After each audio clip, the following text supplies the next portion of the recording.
দশম শ্রেণীতে আজকে শুরু করছি ত্রিভুজের অন্তর্বৃত্ত অঙ্কন। ত্রিভুজের অন্তর্বৃত্ত অঙ্কন করার আগের ক্লাসে তোমাদের ত্রিভুজের পরিবৃত্ত অঙ্কন করা হয়ে গেছে। তো আজকের ক্লাসে ত্রিভুজের অন্তর্বৃত্ত শুরু করছি। তো অন্তর্বৃত্ত শুরু করার আগে অন্তর্বৃত্ত জিনিসটা কি সেটা একটা সংজ্ঞা করে লিখে নেব। আগে আমি সংজ্ঞাটা লিখে নিই, তারপরে তোমাদেরকে আমি বলে দিচ্ছি। সংজ্ঞাটা আমরা লিখে নিলাম, একটু ব্যাখ্যা করে দিই। ত্রিভুজের ভেতরে অবস্থিত বৃত্তটি যা ত্রিভুজের তিনটি বাহুকে স্পর্শ করে আছে তাকে ওই ত্রিভুজের অন্তর্বৃত্ত বলে। আমি সংজ্ঞাটা লিখেছি, ছবি এঁকে ব্যাপারটা বলে দিই। একটা ত্রিভুজ আঁকি আমি আগে, তাহলে ত্রিভুজ আঁকলাম। বলছি যে ত্রিভুজের ভেতরে একটা বৃত্ত আঁকবো, তাহলে ত্রিভুজের ভেতরে আমি এমন ছোটো করে তো বৃত্ত আঁকতে পারি, কিন্তু সেটা না। ত্রিভুজের ভেতরে একটা বৃত্ত আঁকবো যে বৃত্তটা ত্রিভুজের তিনটি বাহুকে স্পর্শ করেছে, মানে এক কথা হলো ত্রিভুজের ভেতরে সব থেকে বড় বৃত্ত। ত্রিভুজের ভেতরে সব থেকে বড় বৃত্তটা আমি নেব, যে বৃত্তটা ত্রিভুজের তিনটি বাহুকে স্পর্শ করেছে, সেই বৃত্তটাকে বলা হয় ওই ত্রিভুজের অন্তর্বৃত্ত। তাহলে অন্তর্বৃত্ত ব্যাপারটা বোঝা গেল। যেহেতু বৃত্ত তৈরি হয়ে গেছে সেই জন্য তার একটা কেন্দ্র হয়ে গেল, আমি একটা বিন্দু দিয়ে দিলাম। তাহলে অন্তর্বৃত্ত কাকে বলে বোঝা গেছে, যে ত্রিভুজের ভেতরে অবস্থিত একটি বৃত্ত যা ত্রিভুজের তিনটি বাহুকে স্পর্শ করেছে। দেখো এখানে স্পর্শ করেছে, এখানে স্পর্শ করেছে, এখানেও স্পর্শ করেছে। তাহলে তাকে কি বলবো না, ত্রিভুজের অন্তর্বৃত্ত বলবো। তাহলে আমি ব্যাপারটা বুঝে নিলাম। আর একটা ছবি এঁকে আমি বলছি যে এই একটা ত্রিভুজের ভেতরে একটা বড় করে তোমাকে বৃত্ত আঁকতে হবে। ত্রিভুজের ভিতরে বৃত্তটা আঁকা খুব সমস্যা হয়, সবচেয়ে ভালো হয় এইভাবে না এঁকে আগে একটা বৃত্ত এঁকে নাও,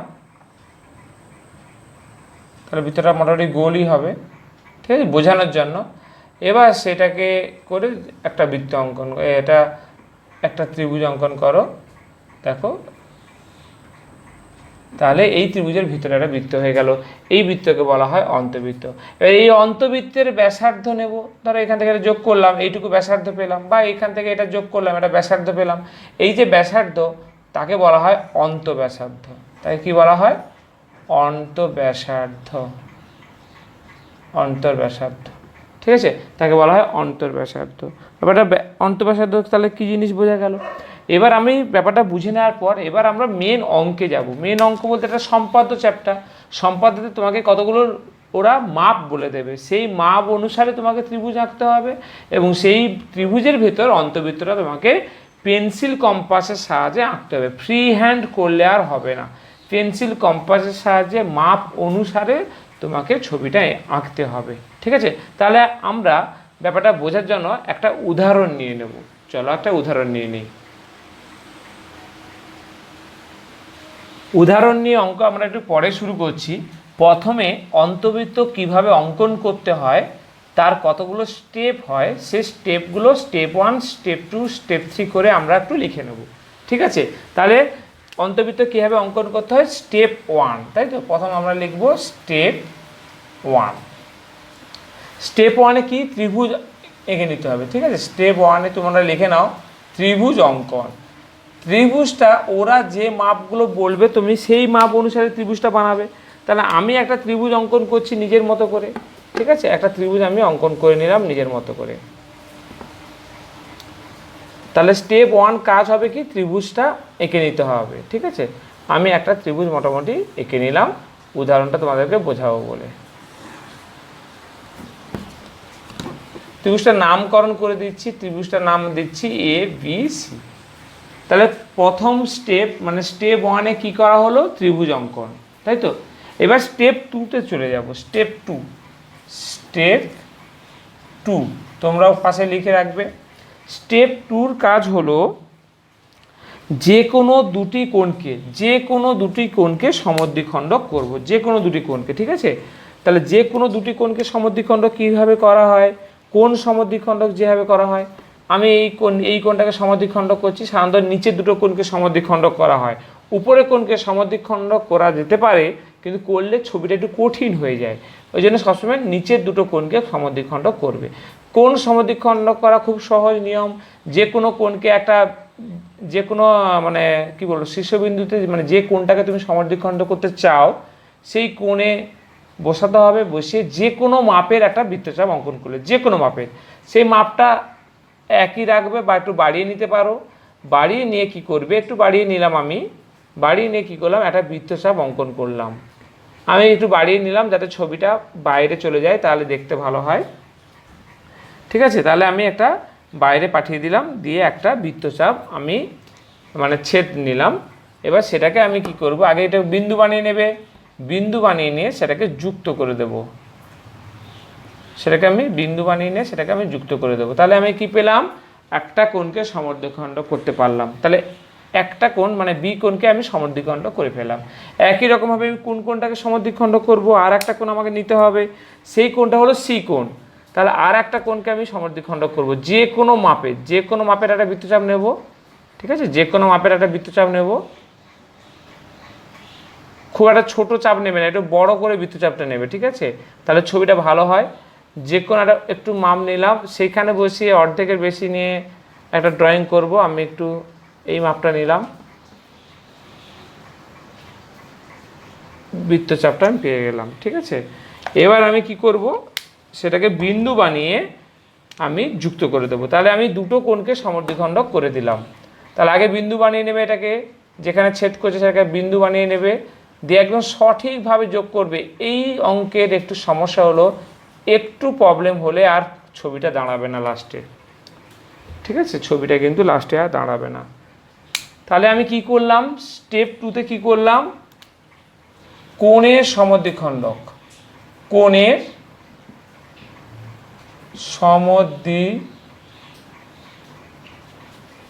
সমদ্বিখণ্ডক অঙ্কন। তাহলে এবার চলে যাব স্টেপ 3তে, তাই তো। এবার আমার কাজ হবে স্টেপ 3, তৃতীয় স্টেপে আমরা চলে যাব। তৃতীয় স্টেপটা খুব একটা কঠিন নয়। তৃতীয় স্টেপে বলছে যে দুটো কোণ যেখানে সমদ্বিখণ্ড করে, আমি একটু নাম দিয়ে দিচ্ছি, আমি ও নাম দিলাম, ও উপরে নাম দিলাম। দুটো সমদ্বিখণ্ডক যেখানে ছেদ করে, সেই ছেদ বিন্দু থেকে বলছে, তৃতীয় স্টেপটার কথা বলছি, তৃতীয় স্টেপটা, সেই যে ছেদ করলো সেই ছেদ বিন্দু থেকে নিচে ভূমির উপর একটা লম্ব টানবো। তাহলে আমার কাজ কি হবে, মূল বিন্দু থেকে ভূমি মানে বিসির উপর লম্ব অঙ্কন, এটা হলো মেন কাজ। কিন্তু লম্বটা কীভাবে অঙ্কন করে সেটা যদি কারোর না মনে থাকে, সেটা তোমাদের নিচু ক্লাসে শেখানো হয়, যে বহিস্থ বিন্দু থেকে বাহুর উপর লম্ব কীভাবে অঙ্কন করতে হয়।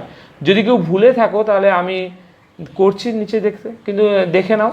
কিন্তু মেন কাজটা হলো লম্ব অঙ্কন। তাহলে ও বিন্দু থেকে আমি কি করলাম, নিচে ভূমি যেটা আছে বিসি, তার উপর একটা লম্ব অঙ্কন করার জন্য একটা বৃত্তচাপ নিয়ে নেব। লম্বটা কীভাবে অঙ্কন করা হয় নিশ্চয়ই মনে আছে তোমাদের। প্রথমে একটা কী করে, যে কোনো মাপের একটা বৃত্তচাপ নিয়ে নিতে হয়। ঠিক আছে, তাহলে বৃত্তচাপ নিয়ে নিলাম। বৃত্তচাপের উপর আবার সেই বৃত্তচাপ যেখানে যেখানে ছেদ করলো, সেই বৃত্তচাপটা বিসি বাহুকে যে দুটো বিন্দুতে ছেদ করলো সেইখানে কাঁটা বসিয়ে তোমাকে কী করতে হবে, অর্ধেকের বেশি নিয়ে একটা নিচের দিকে একটা দুটো বিন্দু থেকে দুটো বৃত্তচাপ অঙ্কন করব। সেই দুটো বৃত্তচাপ কোথাও না কোথাও ছেদ করবে। দেখো, দেখতে পেলাম আমরা কোথায় ছেদ করেছি।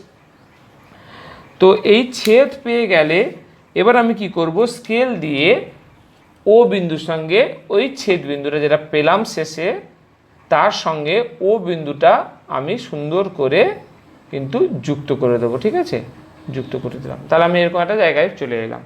তাহলে আমার তৃতীয় স্টেপ কি হলো, ভূমির উপর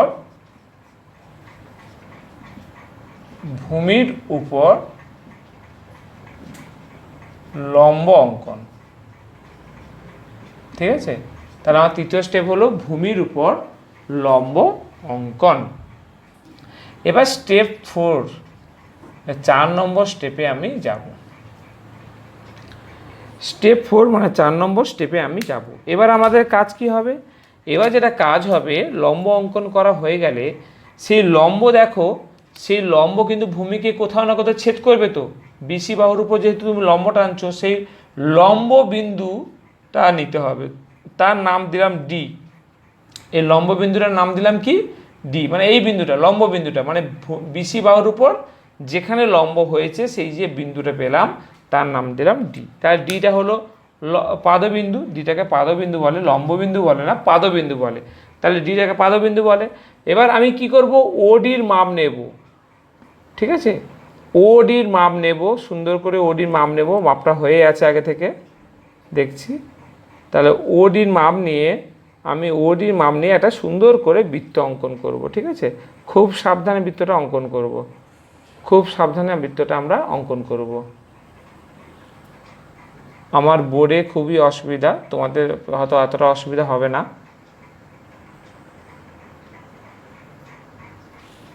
ঠিক আছে। এই একটা মুছে যাচ্ছে হাত লেগে, যাই হোক।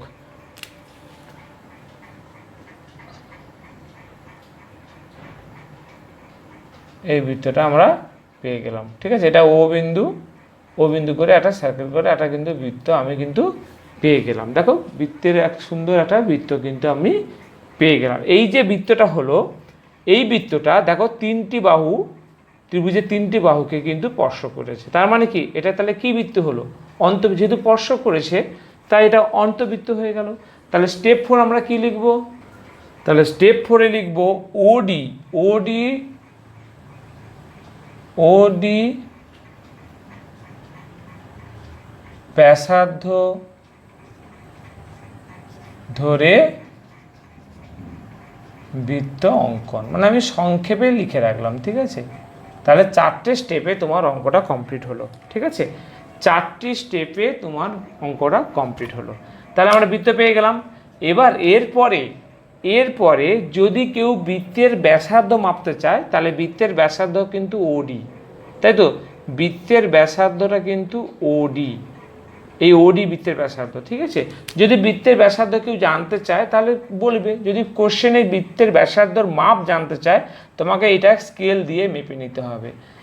আমি একটু লিখে রাখছি এখানে, ও হলো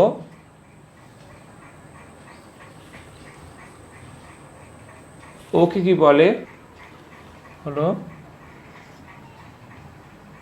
অন্তকেন্দ্র।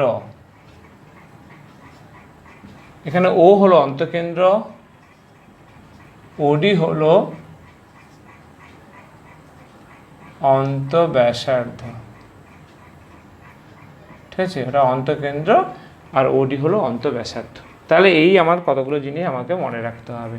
তাহলে আমি আরেকবার বলে দিচ্ছি কীভাবে অঙ্কন করতে হয়। ফার্স্ট স্টেপ 1 ত্রিভুজ অঙ্কন, ত্রিভুজটা ওরা যে মাপে দেবে তোমাকে সেই মাপে ত্রিভুজটা অঙ্কন করতে হবে।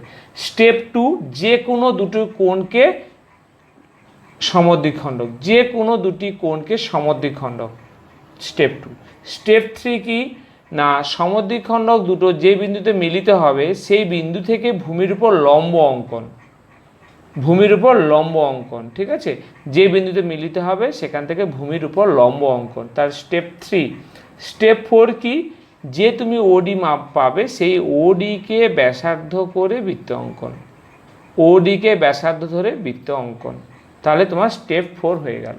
এবং ওডিটা হলো অন্তব্যাসার্ধ আর ওটা হলো অন্তকেন্দ্র, তাহলে এই ব্যাস হয়ে গেল। এবার একটা আমরা অঙ্ক অনুশীলনী থেকে একটা অঙ্ক নিয়ে অঙ্ক করে ফেলব। তাহলে আমরা কষে দেখে 1.2 শুরু করছি। একের দাগের আমি 2-এর অঙ্কটা নিয়েছি। একের দাগে 2-এর দাগের অঙ্কটা তোমরা পড়ো। প্রথম একটা বাহু দিয়েছে 7.6 সেন্টিমিটার, তারপর একটা বাহু দিয়েছে 6 সেন্টিমিটার, আর এই দুটো বাহুদের মধ্যে কোণ 75 ডিগ্রি। এটা আমি চাঁদা দিয়ে এঁকে নিই, ঠিক আছে, এই দুটো স্কেল দিয়ে আঁকবে, এটা চাঁদা দিয়ে আঁকবে, হয়ে গেল। এবার আমার প্রথম কাজ হবে স্টেপ 1। স্টেপ 1-এ কী লেখা ছিল নিশ্চয়ই তোমাদের মনে আছে, খাতাতে আছে, তোমরা দেখে নাও, ত্রিভুজ অঙ্কন। এবার দেখো ত্রিভুজ অঙ্কন ব্যাপারে আমার তো কিছু বলার নেই, এটা ত্রিভুজ অঙ্কন তোমরা অনেক আগে থেকেই করছো। তো ত্রিভুজ অঙ্কনে আমি কি করব, একটা বড় করে বাহু নেব, এটা আমরা জানি কম বেশি সবাই। বাহু নিয়ে এবার আমি যেটা করব, যে এইখানে একটা বাহুতে আমরা কি করব, যেটা বড় বাহু, আমি সাধারণত বড় বাহুটাকে ভূমির দিকে নেই, যেটা বড় বাহু সেটার মাপ নিয়ে সেটা আমি কেটে নেব, তাই তো, কেটে নেব। এবার আর একটা বাহু 6 সেমি, সেটা এই দিকে থাকবে, এই দিকে থাকবে, তাহলে 6 সেমি, আর এটা হলো 7.6 সেমি। তাহলে এই দুটো বাহুর মধ্যবর্তী কোণ, মানে এইখানেই 75 ডিগ্রি কোণটা থাকবে, এই 75 ডিগ্রি কোণটা এইখানে থাকবে, তাই তো, এইটুকু আমি প্ল্যান করে নিলাম। তাহলে 75 ডিগ্রিটা এখানে আঁকবো, সেই জন্য আমি কি করব, 75 ডিগ্রি কোণটাকে একটা যে কোনো যে কোনো মাপের একটা বৃত্তচাপ আমি নেব, তাই তো, যে কোনো মাপের সেটা এখানে ড্র করে নেব, সেই একই মাপটা এখানে আমি ড্র করে নেব। ওহো, সেই একই মাপ আমি এখানে ড্র করে নিলাম, হলো। এবার এখান থেকে আমি দেখে নেব যে এটা কতটা হয়েছে। এটা দেখছি এই যেই মাপটা আমি পাবো সেই মাপটা আমি এখানে এঁকে নেব।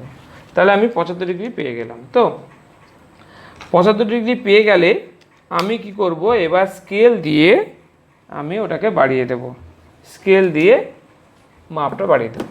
যখন তোমরা স্কেল ধরে টানবে খেয়াল করো, আমি না আগে এই বিন্দুটা বানিয়ে নিই, তোমরাও বানিয়ে নেবে। দেখো এখানে বিন্দুটা কিন্তু আগে বানিয়ে নেবে, তারপরে এই বিন্দু দিয়ে স্কেলকে অ্যাডজাস্ট করবে, তারপর নিচ থেকে উপরের দিকে টানবে না, সবসময় উপর থেকে নিচের দিকে টানবে, ঠিক আছে, সবসময় উপর থেকে নিচের দিকে টানবে। তাহলে আমি বিন্দুটা পেয়ে গেলাম। এবার আমার পরবর্তী কাজ হবে যে এই 6 সেন্টিমিটার যে মাপটা আছে সেই মাপটা নিয়ে নেব, দিয়ে এখানে সেটা আমি কেটে নিলাম। তাহলে আমি 6 সেন্টিমিটার মাপটাও পেয়ে গেলাম। এবার বাকি যে দুটো বিন্দু মানে পেলাম, একটা হলো এইখানে, একটা হলো এইখানে, সেই দুটোকে আমি স্কেল দিয়ে যোগ করে দেবো। আর স্কেল দিয়ে যোগ করার সময় আমি খেয়াল করব, আগে স্কেলকে বসিয়ে নেব, তারপর দুটো বিন্দুকে আগে পেন্সিল দিয়ে অ্যাডজাস্ট করব, তারপর আমি টানবো। একটু বড় করে টানলাম যাতে আমার ত্রিভুজটা দেখতে ভালো লাগে, আর কোনো কারণ না, পুরো একটু বড় করে আমি টেনে দিলাম, ঠিক আছে, যাতে ত্রিভুজটা আমার দেখতে ভালো লাগে। তাহলে ত্রিভুজের নাম দিয়ে দিচ্ছি ABC, কোনো ব্যাপার নয়, এটা ABC, তুমি যে কোনো নাম দিতে পারো। তাহলে ABC নাম দিয়ে দিলাম। এবার ত্রিভুজটা আমার পেয়ে গেলাম, মানে স্টেপ 1 কমপ্লিট। এবার স্টেপ 1 কমপ্লিট হয়ে যাওয়ার পর এবার স্টেপ 2তে আমি যাব। স্টেপ 2তে কী কথা বলছে, স্টেপ 2 যে কথা বলছে সেটা হলো যে তুমি যে কোনো দুটো কোণকে সমদ্বিখণ্ডক করো। দেখো কোণকে সমদ্বিখণ্ডক করার নিয়ম স্টেপ 2 যখন আমি আলোচনা করেছি আগের পোর্শনে, সেখানে বলেছি যে ধরো বি কোণটাকে তুমি সমদ্বিখণ্ডক করতে চাও, আমি তাহলে আগে বলি যে কোন দুটো কোণকে সমদ্বিখণ্ডক করব। আমি তখনই বলেছিলাম যেই দুটো কোণ ভূমিতে আছে অর্থাৎ নিচে আছে সেই দুটো কোণ করব। তাহলে সেই হিসেব অনুযায়ী এই কোণটাকে সমদ্বিখণ্ডক করব আর এই কোণটাকে সমদ্বিখণ্ডক করব। এই কোণটাকে কীভাবে সমদ্বিখণ্ডক করব না, বিতে কাঁটা বসিয়ে যে কোনোভাবে একটা বৃত্তচাপ অলরেডি আঁকা আছে, আর আমি আঁকবো না, তাহলে ছবিটা ঘেঁটে যাবে। এই বৃত্তচাপের উপর আমি এক বিন্দুতে কাঁটা বসাবো, কাঁটা বসিয়ে অর্ধেকের বেশি নিয়ে একটা অঙ্কন করলাম, আবার এখান থেকে আমি একটা মাপ নিয়ে অঙ্কন করলাম। তাহলে এখন ছেদবিন্দুটা পেয়ে গেলাম। ছেদবিন্দু যেই আমি পেয়ে যাব সঙ্গে সঙ্গে সেটাকে আমি যোগ করব। যোগ করার আগে একটা জিনিস বারবার আমি বলছি, আগে কিন্তু পেন্সিল দিয়ে তোমরা এটাকে বিন্দু বানিয়ে নেবে, ঠিক আছে, তারপর স্কেলটা বসিয়ে বি বিন্দুতে ঠিকঠাক করে স্কেলটা পড়েছে কিনা আগে বিন্দুটা পেন্সিলটা বসিয়ে অ্যাডজাস্ট করো। অ্যাডজাস্ট মানে বুঝে নিতে হবে যে তোমার দাগটা আনলে দাগটা ওই বিন্দুর উপর দিয়ে যাবে কিনা, আমি আগে দেখে নিলাম, তারপর আমি একটা সমদ্বিখণ্ডক টেনে দিলাম। একই কাজ আমি কোথায় করব, আমি বলেছি কোন দুটো কোণ বি হয়েছে, এবার সিকে ধরবো। সিতে আমি যে কোনো মাপের একটা বৃত্তচাপ নেব, যে কোনো মাপের, এই না যে এই বৃত্তচাপ যা হয়েছে তাই আঁকতে হবে, যে কোনো মাপের একটা বৃত্তচাপ নেব। আমি কখনো ছোট নেব না, যতটা একটু পারি একটু বড় নেব, ঠিক আছে, ছোট হলে ছবি বেশি ভুল হয়, একটু বড় করে বৃত্তচাপ নেবে। তাহলে নিলাম, বৃত্তচাপ নেওয়ার পর আবার সেই দুটো বৃত্তচাপ যে দুটো ছেদবিন্দু পেলাম বাহুর সঙ্গে, সেই বাহুতে বসিয়ে আমি আবার একটা অর্ধেকের বেশি মাপ নিয়ে একটা বৃত্তচাপ অঙ্কন করব, ঠিক আছে, অঙ্কন করলাম। আবার এই বিন্দুতে বসিয়ে, মানে দুটো বিন্দুতে বসিয়ে দুদিকে আমি অঙ্কন করলাম। তাহলে একবার কাঁটা কোথায় বসছে, এখানে বসছে দেখতে পাচ্ছ, আর একবার কাঁটা এখানে বসছে, দিয়ে এই ছেদবিন্দুটা আমি পেলাম। সেই ছেদবিন্দু পেয়ে গেলাম, তাহলে সেই ছেদবিন্দুটাকে আমি বানিয়ে নিয়ে আমি স্কেল দিয়ে যুক্ত করব। স্কেলটা বসিয়ে আগে টানার আগে দেখে নেবে যে পেন্সিলটা টানলে স্কেলের গা ধরে সেটা ওই বিন্দুর উপর দিয়ে যাচ্ছে কিনা, ঠিক আছে, আমি দেখে নিলাম এবং টেনে দিলাম। তাহলে আমি দুটো কোণের সমদ্বিখণ্ডক এঁকে দিয়েছি। এবার সেই দুটো সমদ্বিখণ্ডক দেখো একটা বিন্দুতে ছেদ করেছে, সেই বিন্দুটার নাম দিয়ে দিলাম ও। তাহলে ও বিন্দুটা আমি পেয়ে গেলাম, মানে স্টেপ 2 আমার কমপ্লিট, স্টেপ 2 আমার হয়ে গেল, তাই তো। তাহলে স্টেপ 2তে আমরা কী করলাম, দুটো কোণকে সমদ্বিখণ্ডক করলাম। স্টেপ 3তে কি না, ওই যে বিন্দুটা পেয়েছি সেই বিন্দু থেকে বিসি বাহুর উপর লম্ব টানবো, তাই তো। ওই বিন্দু থেকে বিসি বাহুর উপর লম্ব টানবো। তাহলে লম্বটা আমি কীভাবে টানবো, না স্টেপ 3তে আমি আলোচনা করেছি কীভাবে লম্ব টানা হয়, যে ও বিন্দু থেকে বিসি বাহুর উপর একটা বৃত্তচাপ অঙ্কন করব। ও বিন্দু থেকে বিসি বাহুর উপর একটা যে কোনো মাপের একটা বৃত্তচাপ অঙ্কন করব। সেই বিন্দু যে দুটো পাবো, নতুন যে দুটো বিন্দু পাচ্ছি, সেই বিন্দু থেকে একটু বাড়িয়ে নিয়ে একটা ছেদ বিন্দু, আর এখান থেকে বাড়িয়ে নিয়ে একটা ছেদ বিন্দু, এই বিন্দুগুলো বসানোর সময় খেয়াল করবে, অনেক বিন্দু এইখানে বিন্দু বসবে আর এইখানে বসবে। অনেকে কি করে, টানতে গিয়ে যে দুটো বিন্দু লাস্টে পেলাম সেই দুটো বিন্দুতে বসাবো। অনেকে ভুল করে বিতে বসিয়ে দেয়, কে সিতে বসিয়ে দেয়, কেউ এই দাগে বসিয়ে দেয়, কে এই দাগে বসিয়ে দেয়। এগুলো সব রং হয়ে যাবে। রাইট কোনটা হবে, এইখানে বসবে, একদম দেখতে পেয়েছো, আর এইখানে বসবে, ঠিক আছে। অর্থাৎ যে দুটো বিন্দু তুমি লাস্টে পেলে, বৃত্তচাপটা অঙ্কন করার ফলে যে দুটো নতুন বিন্দু পেলে, সেই দুটো বিন্দুতে কিন্তু কাঁটাটা তোমরা বসাবে। এটা সঠিকভাবে করবে, নাহলে তোমার অঙ্কটা একদমই মিলবে না। এবার কি করব, আমি ওর সঙ্গে নতুন যে বিন্দু, সবসময় নতুন যেটা পেলাম সেটাই আমার ইন্টারেস্টের বিষয়। সবসময় নতুন যে বিন্দু পেলাম তার সঙ্গে পুরনো যে ও বিন্দুটা আছে সেইটা আমি কি করব, যুক্ত করে দেবো। ঠিক আছে। অনেক বিন্দু, সবসময় খেয়াল রাখবে স্যার কোন বিন্দুর কথা বলছে, এই বিন্দুর সঙ্গে এই বিন্দু যোগ হবে, ঠিক আছে। তার আগে এই বিন্দুতে আর এই বিন্দুতে কাটা বসিয়ে এই বিন্দুটা পেয়েছি। যাই হোক, এবার এই যে নতুন যে বিন্দুটা পেলাম, নতুন যে ছেদ বিন্দুটা পেলাম বিসির সঙ্গে, তার নাম কি দেব, ডি। সেটাকে কি বিন্দু বলে, পাদবিন্দু, একটু আগে আমি আলোচনা করেছি। যাই হোক, এবার আমি ওডির মাপ নিয়ে বৃত্তটা অঙ্কন করব। এই বৃত্তটা খুব ধীরে ধীরে অঙ্কন করবে, যতটা সুন্দর করে অঙ্কন করা যায়, ঠিক আছে। অঙ্কন করতে গিয়ে দেখি কীরকম আসে ব্যাপারটা। ওডির মাপ নাও, ওর সঙ্গে ডি এর মাপ নাও। তাহলে ওডির মাপ নিলাম। ওডির মাপ নিয়ে আমি বৃত্তটা অঙ্কন করা স্টার্ট করছি। খুবই মুশকিল হবে জানি, তবুও অঙ্কন করতে হবে ধীরে ধীরে। এখানে তো হোয়াইট বোর্ডে বলে সমস্যা, তোমাদের খাতায় এতটা সমস্যা হবে না।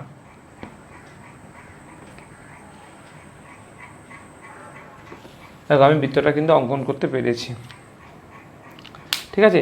বৃত্তটা দেখবে অঙ্কন করতে গিয়ে এই দাগের বাইরে চলে যাবে, এই দাগের যতটা দাগের বাইরে চলে যাবে তত তোমার নম্বর কমে যাবে। তোমাকে চেষ্টা করতে হবে দাগের ভেতরে থেকে দাগকে স্পর্শ করানো, তাহলে তোমার ছবি একদম পারফেক্ট, ঠিক আছে। তাহলে আমি বৃত্তটা পেয়ে গেলাম। এবার ছবির শেষে একটা লিখতে হয় না, তোমাকে মানে কোনটা কত ধরেছো সেটা তো দেখে তো বোঝা যাচ্ছে না যে কোন বাহুটা কত সেন্টিমিটার, সেটা তো লিখতে হয়। তাহলে সেটা একটু লিখবো, ঠিক আছে। লিখবো, নিচে লিখবে, সেটা ছবির নিচে লিখবে, চিত্রে ত্রিভুজ এ বি সি এর এ বি সমান 6 সেন্টিমিটার। দেখো এ বিটা 6 সেন্টিমিটার নিয়েছি, আচ্ছা, আর বিসিটা 7.6 সেন্টিমিটার নিয়েছি, আর কোণ এবিসি এই কোণটা নিয়েছি তোমার 75 ডিগ্রি। তাহলে এইটা আগে ব্যাখ্যা হয়ে গেল, ত্রিভুজের ব্যাখ্যাটা হয়ে গেল। তারপরে লিখবে এবং ও কেন্দ্রীয় বৃত্তটি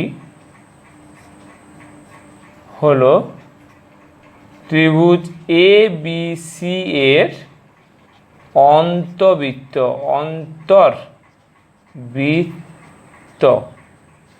যার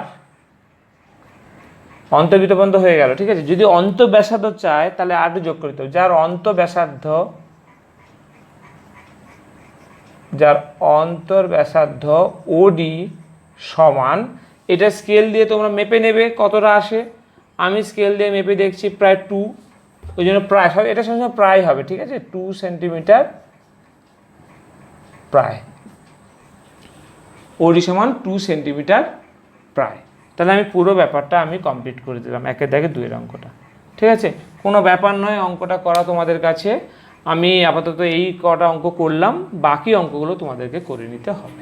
ওকে, বাই।